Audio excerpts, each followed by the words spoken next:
Morning students, good afternoon of course. All of you have been admitted to first PUC 2020-21 batch to Vivekananda Pre-University College. A hearty welcome to you.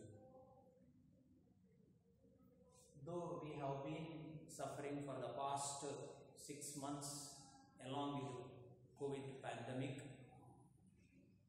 it is an arrangement that has been made by us for the sake of guiding you, teaching you, and at the same time motivating through audio-video class. The YouTube channel of Vivekananda Pre-University College will help you a lot, is our thought, and at the same time I request you to make the best use of it. Now, for the present class, I deal with The Schoolboy by William Blake.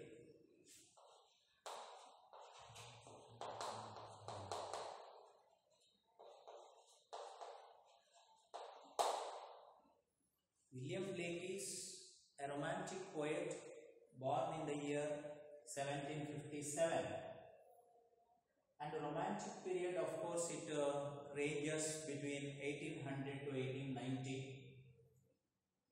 And this particular poem, The Schoolboy, is from the collection of poems of William Blake, Songs of Experience. And you know that I am of the opinion that you have heard of Wordsworth, Coleridge, William Blake, some of the names of romantic movement and romantic poetry. Particularly William Blake and Wordsworth, the poets, are influenced by American and French Revolution, especially French Revolution. William Blake is of course sent to school, and mostly he was educated by his mother. He has his own philosophical thoughts. He is an artist, painter, and an engraver also. He has a great quality of expressing his ideas, the expressiveness and creativity for which Blake has been known for. His philosophical and mystical undercurrents in his work play an important role in understanding his poetry. Now, this particular poem, The Schoolboy, where he is speaking of, and of course if you have the text, you have introductory activities in all the lessons, pre-reading activity. There are 2 questions. Could you please recall your school days, or recall your school days? There is a suggestion that has been given. And then, what memories do you have of them? Share your experience with others. So this has been given there. And all the pre-university textbook, texts or poems, prose lessons, initially you have been given introductory questions or pre-reading questions. And those questions are given mainly, basically, to make you think of what that you are going to read. And from that point of view, you can think of your school days, the primary class especially, and how you went to school, who were your friends, what happened there, and what were your thoughts, and what had happened in the school, and after the class, the school, what thoughts that you had, and what were the experiences that you shared with your classmates, and which class did you like most, which class teacher or which teacher that you liked the most. These all thoughts that come into your mind when you think of such questions, that the experiences, the memories of the school and the school days. William Blake, he is very much influenced by Bible also. Now when he writes this poem, he had his own personal experience, and I have told you he's a great painter, engraver, and he was educated by his mother, and of course all of us have been educated by our mothers. And the experience that teaches a lot to we people. And when he has written this particular poem, we can understand based on his experience and his creativity, or through his this poem, the experience has taught him what that is going on. Experience has taught him what goes on in the school, and that he likes or dislikes based on his experience. What happens at home, that is different. What happens at in school, that is different. And that is why we have to understand based on his experience, and in experience at home and experience in school. In the first stanza, he says, I love to rise in a summer morn, when the birds sing on every tree. The distant huntsman winds his horn, and the skylark sings with me. Oh, what sweet company he has said. Remember, the students, I request you to go through the poem based on your experience also.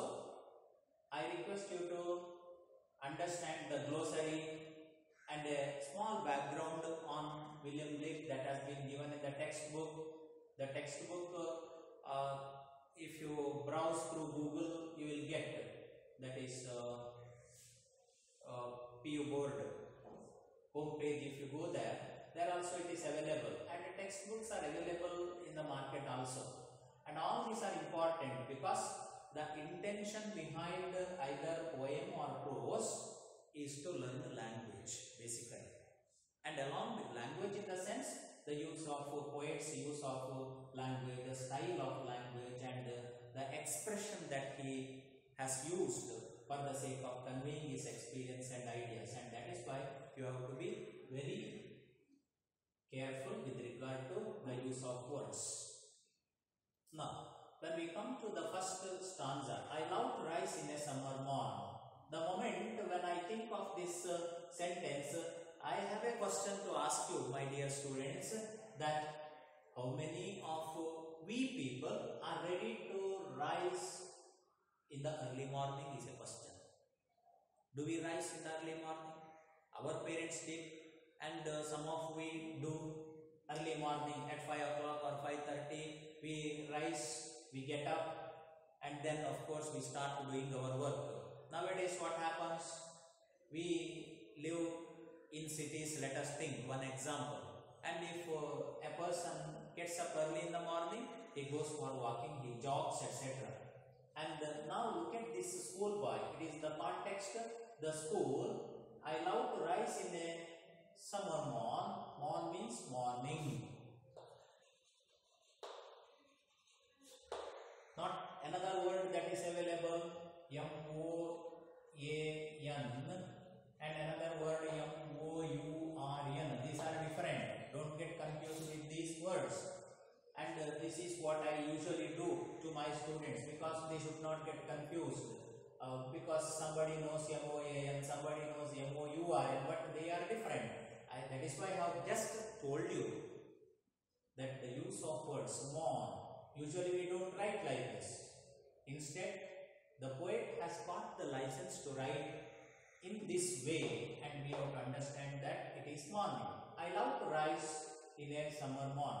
And dear students, please be aware of this particular verb, main verb, rise, rose, risen. That is also important. I love to rise in a summer morn, when the birds sing on every tree. And early morning, if you rise, naturally you listen to the songs of the birds. The birds start chirping in the early morning, sitting on the branches of the trees, and in the very nearby plants in nature or near our house. Birds sing on every tree. The distant huntsman winds his horn, and the skylark sings with me. And early morning, once again hunters start doing their work, that is hunting. In the second line, Blake has said, when the birds sing on every tree, birds have started singing. On every tree, here and there, you can see the chirping. Small birds start chirping. Chirping birds can be seen. The distant huntsman winds his horn. This is not wind, this is wind. Winds his horn in the sense, blows his horn. It is available in the textbook. Blows his horn. Wind means here blowing. Horn is a musical instrument. Most of you know about it, and it is used to make sound. The distant huntsman, somewhere at a distance, he listens to the sound produced by a hunter. Hunter has started going into the forest to hunt animals, creatures. The distant huntsman winds his horn. These are all very, very interesting and attractive to that child, the child Blake, the schoolboy. He has said the child is very much attracted to all this. The distant huntsman winds his horn, and the skylark sings with me. A particular bird, skylark, the skylark, he has said, and the skylark sings with me. There is a bird, and he has identified that bird, and that is why he has said the skylark sings with me.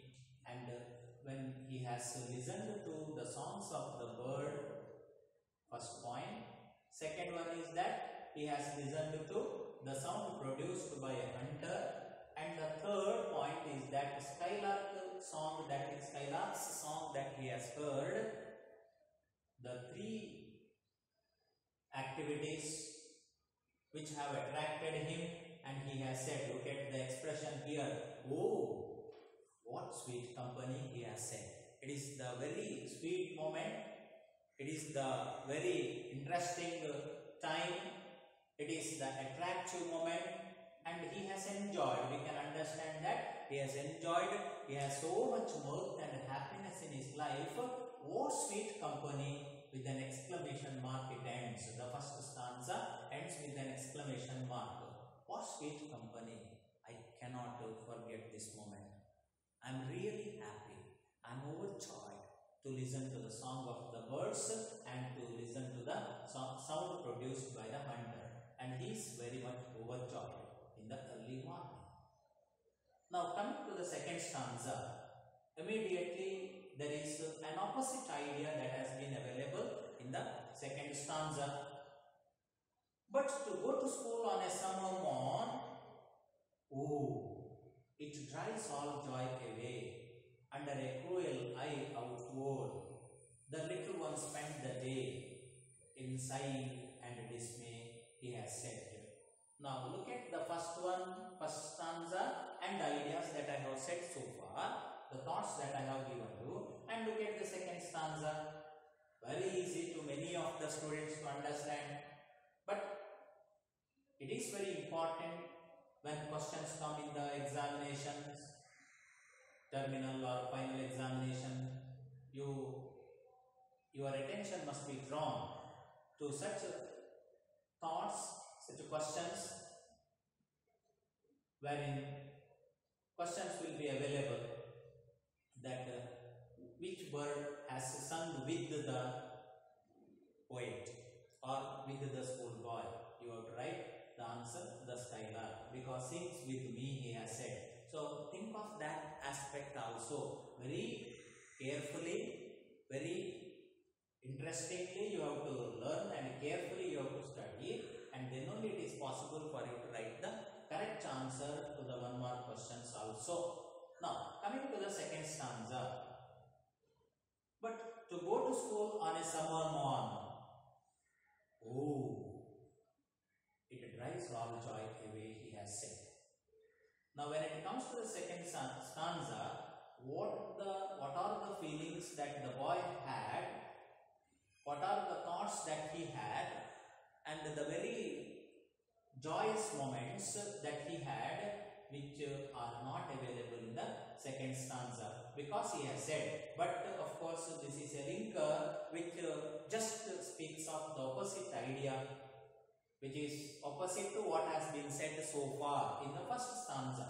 To go to school on a summer morn, and different seasons I have written on the blackboard here. Spring, because we have 6 seasons in our Indian context. Westerners, I mean European context, 4 seasons. Spring in the sense March to May, summer in the sense June to August, autumn in the sense September to November, winter in the sense December to February. So these 3 months have one season in the sense 3 months. So we have 6 seasons. Most of you have learnt the same. Now summer season has come. To go to school on a summer morn. Oh, he has said. Here look at the expression. Oh, what sweet company, he has said. Now look at here. Oh, with a rejection, with a sad thought, with a dejection, he has said. But to go to school on a summer morn, oh, it drives all joy away. He is not happy there, he has said. Drives away in the sense, drives away is a phrasal verb, which is also available in your first year workbook. Drives away, meaning takes away. This is a phrasal verb, and the phrasal verb is an exercise available in the first year and of course continues in the second year also. All these that you have to observe. Now, it drives all joy away. It takes all joy away. What takes all joy away? What does help him? What doesn't help him? In the first stanza, everything is positive and everything helps him, and he is very happy. Now look at the second stanza. To go to school on a summer morn, it drives all joy away. So that is why I have said your school days, your childhood days that you have to remember, especially primary class. When you go there, remember that many of the madams, the teachers helped you, and they have talked to you, they have told you very sweet words. And dear child, dear boy, or dear son, dear daughter, so such expressions that you have heard that. And look at here, it drives all joy away. Even then, the first time when a child goes to school, many of the children, they don't like that particular atmosphere. Why? Because they have a feeling that school is something different, where happy moments are not available, and then they may be cruel, they may tell something to us which is not very much happy or enjoyable, and or they may scold us. So these feelings that children usually have, and that is why we have to think of this context based on the school atmosphere. To go to school on a summer morn, it drives all joy away.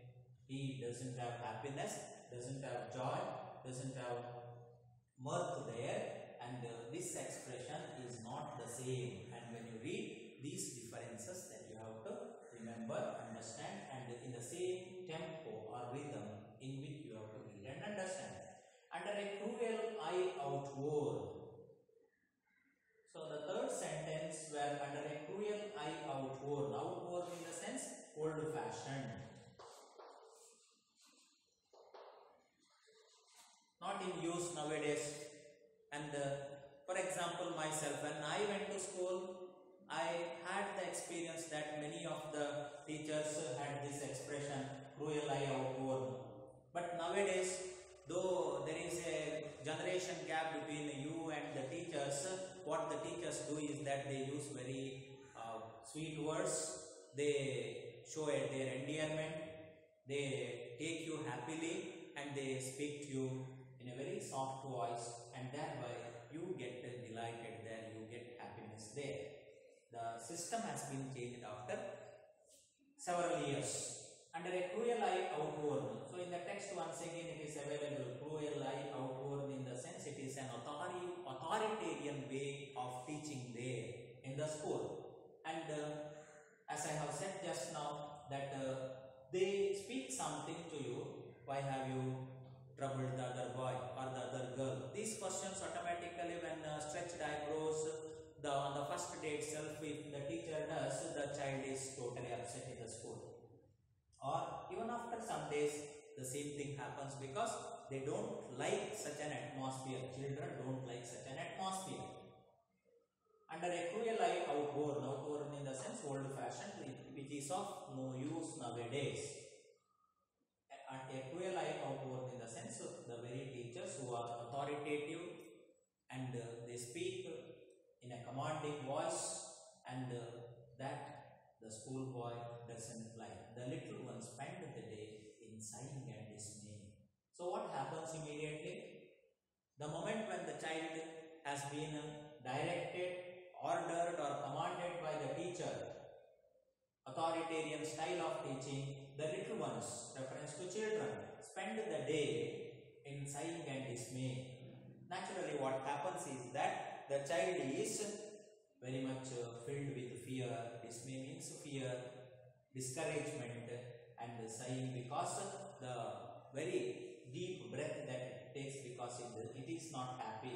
These are the feelings that are available. It starts giving breath, it starts taking deep breath for the reason that there is fear, there is discouragement, and it doesn't like that atmosphere, and that is why in sighing and dismay the child sits there. So we have to compare the first stanza with the second, and we can understand that there are opposite views, opposite thoughts are available, and the second stanza where it has a fear, it has a discouragement, and it has the very unhappy moments in the school. Now coming to the third stanza. Oh, then at times I drooping sit and spend many an anxious hour, nor in my book can I take delight, nor sit in learning's bower, worn through with the dreary shower. And he says, the schoolboy says in the third stanza, oh, I cannot do what that the teacher tells me. I cannot listen to. I don't enjoy. If this is the condition, what can I do there? Simply the child sits in the class and it does not do any particular work there. Do you understand when I speak of this, my dear students? And if you don't understand, once again, let me explain after the third stanza. Oh, then at times I drooping sit. So if a child doesn't understand, what does it do? It sits drooping, bending, droop, bend.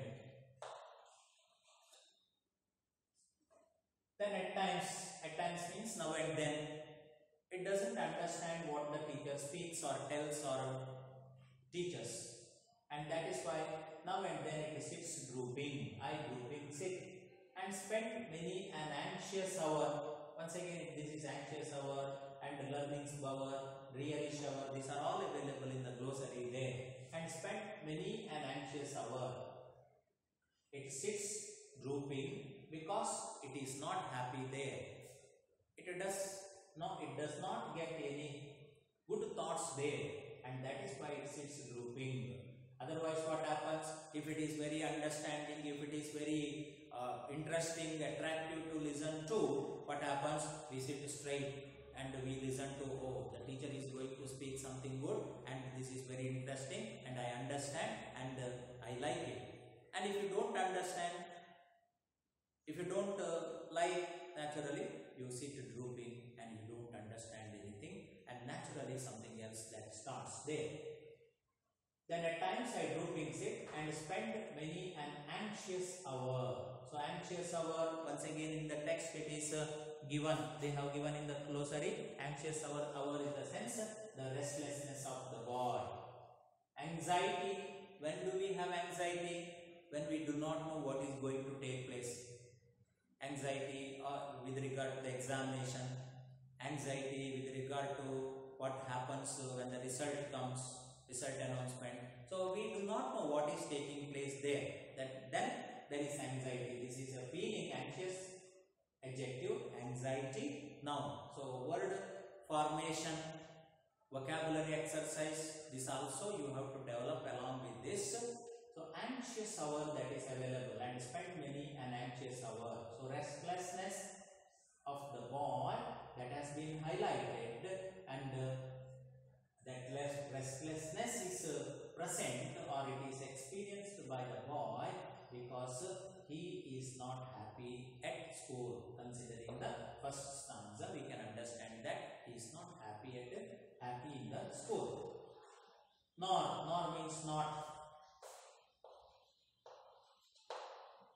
In my book can I take delight. So this, once again, this is an expression more I have said here, and here once again more is available. Think of such expressions in a different way, and when you think of this expression, very simple to understand. Many students understand this.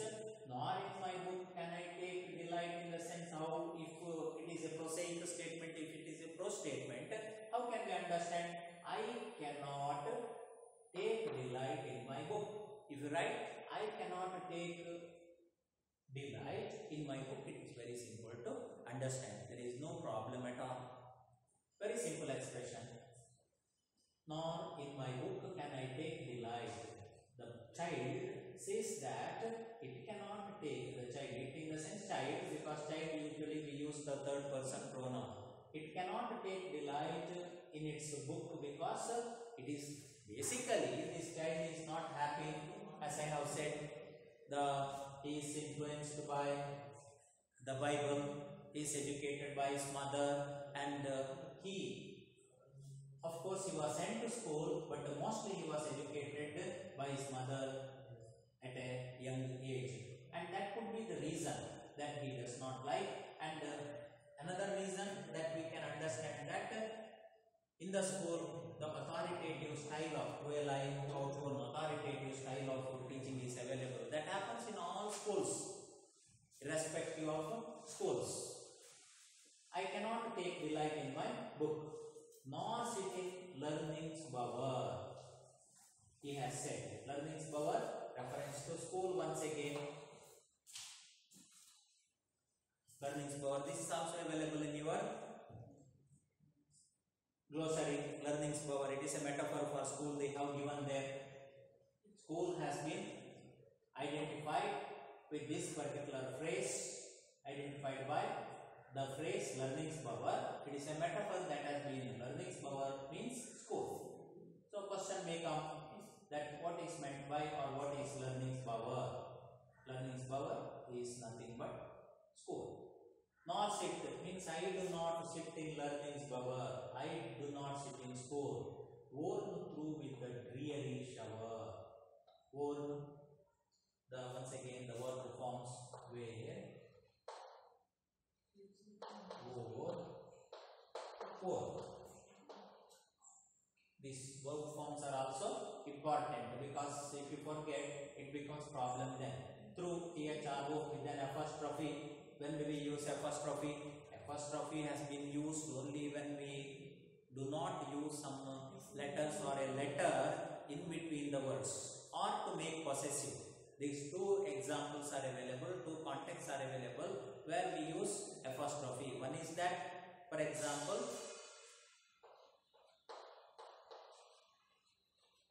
four o'clock. What does it mean? 4 of the clock. So F is not available, the is not available. Now, another example. Ram has a book. How do we say? Ram's book. So this is once again possessive case, apostrophe. This is because some letters are missing, and that is why apostrophe has been used there. Now look at this sentence, worn through, THROUGH. You can't write like this.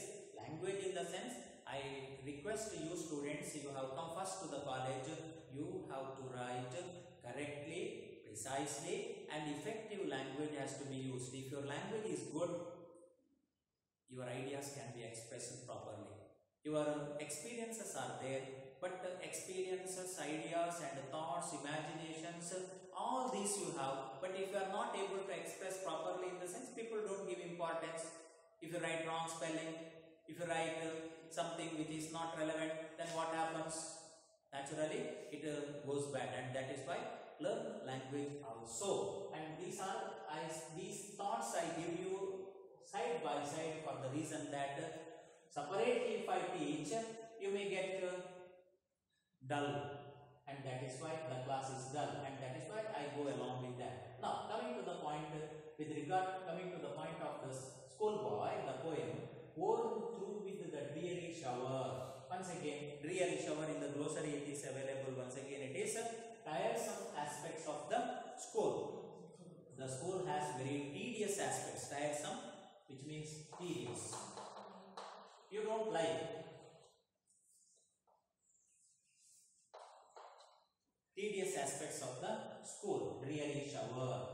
And when we come to the third stanza, all this, because there are certain questions very much relevant to all this, and that is why in the first stanza the child has said he is very happy. It is very happy to get up in the morning, and it is very happy to listen to the songs of the birds and the sound produced by the hunter, and the very bird which he has identified, the skylark, sings to him, and it is a very joyous company, and he has enjoyed the same. But coming to the third stanza, there is no happiness at all. Instead, he says that there is so much problem, and he does not like, and he does not like that appearance and that atmosphere and what that goes on in the school, and he does not take delight there, and he is sighing,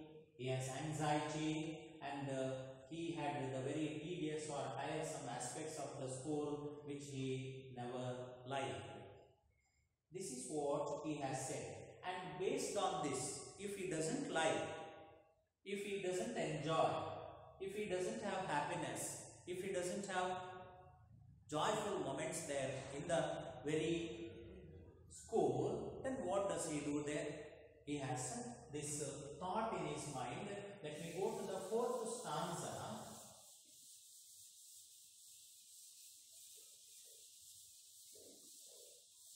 These stanzas are over. So he says, how can the bird that is born for joy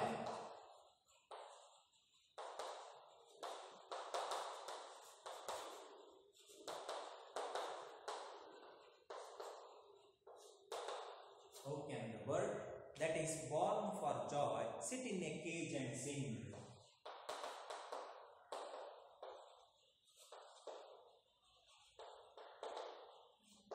So naturally we understand the very feeling of the child. How can a child, when fears annoy,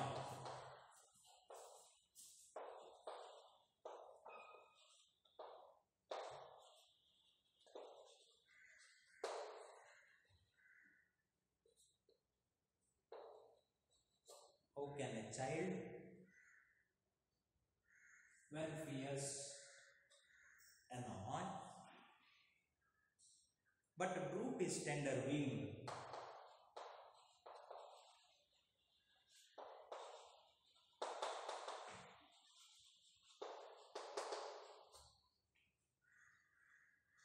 and forgets his youthful spring.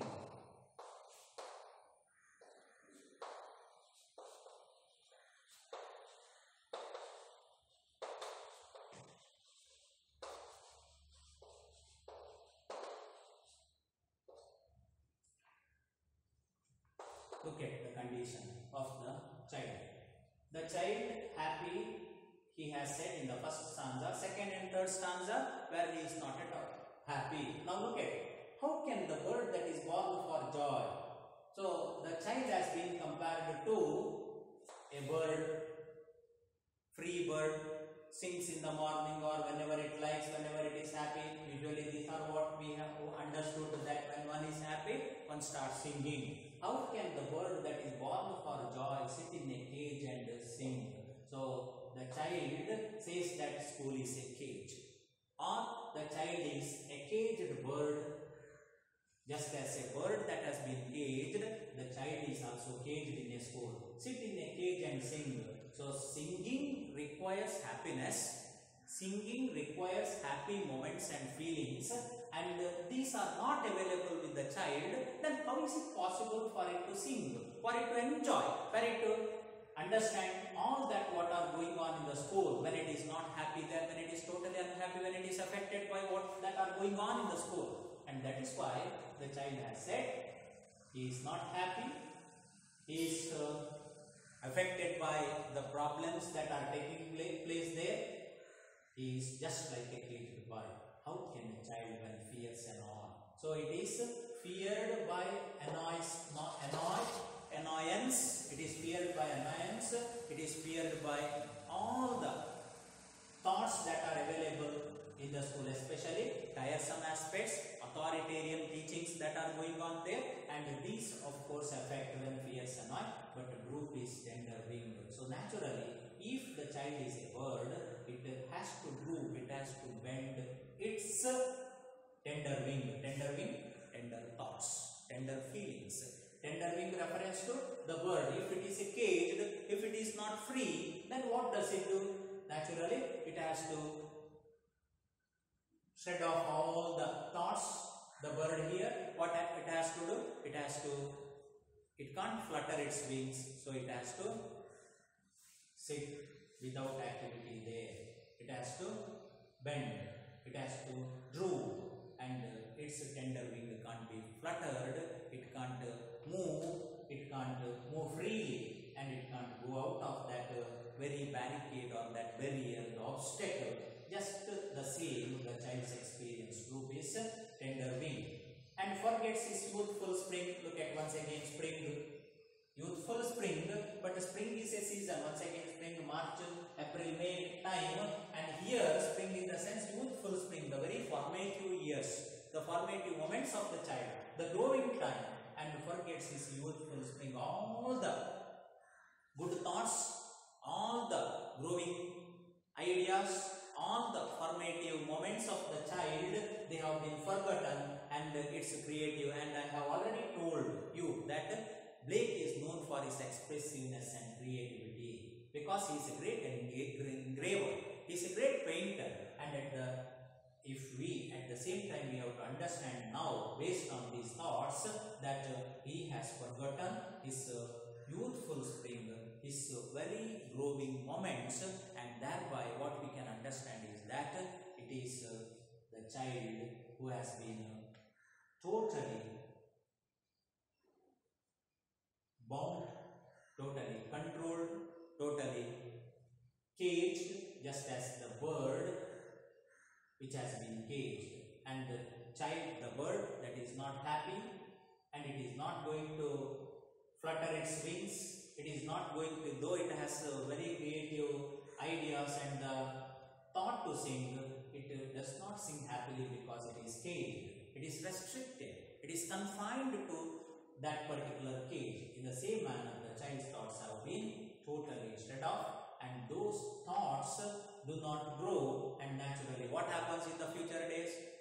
Naturally it does not, it loses its creativity, it loses its expressiveness, and thereby we can understand that it is not growing happily in a good way. Dear students, 4 stanzas that I have completed, and in these 4 stanzas we have understood that the first stanza just the introduction, second and third stanza the opposite ideas, and coming to the leading to the 4th stanza where we have understood that it has been restricted based on the school. Thank you students, understand this much and let us